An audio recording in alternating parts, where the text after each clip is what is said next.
ఓ చిన్నపిల్లలకి ఓటు హక్కు లేదనా? చిన్న ఇన్ఫ్లుయెన్సర్ల వీడియోలు ఎవరు చూడరు, కానీ నా వంతు ప్రయత్నం ఆ పసిపాప ప్రాణాలు కాపాడాలన్న తాపత్రయంతో చేస్తున్న వీడియో ఇది.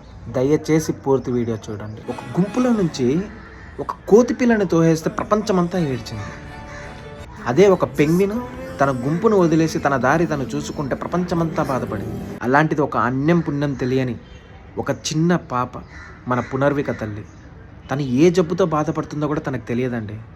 తనకి ఆ జబ్బు పోవాలంటే 16 కోట్ల ఇంజెక్షన్ వేస్తే డాక్టర్లు బతికే అవకాశం ఉందని చెప్పారు. మరి మనం ఈ సమయంలో తన తోడు ఉండాలి కదా.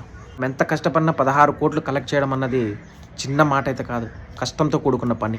కానీ అదే పని బడా నాయకులు తలుచుకుంటే ఖచ్చితంగా ఇది సాధ్యమయ్యే పని. మన పునర్విక ప్రాణాలు మన దగ్గర ఉన్నాయని ఈ వీడియోని శ్రీ నారా చంద్రబాబు నాయుడు గారు, ఆంధ్రప్రదేశ్ సీఎం గారి, మన నారా లోకేష్ గారి దగ్గరికి కానీ, మన deputy CM sir Pawan Kalyan గారి దగ్గరికి కానీ, మన మహేష్ బాబు గారు చాలా గొప్ప మనిషి అండి. అలాంటి గొప్ప మనిషి వరకు ఈ వీడియోని మనం చేరగలిస్తే మనం మన పునర్విక ప్రాణాలను కాపాడుకున్న వాళ్ళం అవుతాం. సార్ మాకు ఫ్రీ బస్సులు వద్దండి, అలా అని ఫ్రీ పథకాలు మాకు వద్దు, మేము అడగని ఏ పథకమూ మాకు వద్దండి. మాకు ఫ్రీ పథకాలు ఇచ్చి మమ్మల్ని సోమరిపోతులను చేయకండి. మేము అడిగిందల్లా ఒక్క ప్రాణం అండి, మా పసితల్లి పునర్విక తల్లి ప్రాణం. అయితే సోషల్ మీడియాలో చూస్తూనే ఉన్నారు, చాలామంది చాలా వరకు రోడ్ల మీద దిగి యాక్టివ్గా పునర్విక ప్రాణాల కోసం డబ్బులు కలెక్ట్ చేస్తూనే ఉన్నారు. క్రౌడ్ కలెక్షన్స్ చేస్తున్నారు. ఎంత కలెక్ట్ చేసినా కొన్ని కోట్లలో అయితే కలెక్ట్ చేయలేం కదండి.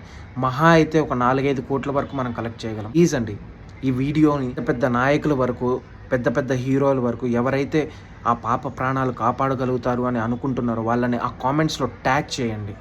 మీ లైక్, మీ కామెంట్ ఈ చిన్న ఇన్ఫ్లుయెన్సర్ని పెద్దోన్నైతే చేయలేదండి, కానీ మీ ఒక్క షేర్ బటన్ చాలండి. చాలామంది వరకు రీచ్ అయితే ఈ వీడియో మీ వంతు సహాయం మీరు చేసి, మీ వల్ల ఒకవేళ కాకపోయినా మీరు షేర్ చేసిన వారైనా ఒక రూపాయి సహాయం చేసేవారు అవుతారు. మన పునర్వికాన్ని మనం కాపాడుకుందాం. జై హింద్.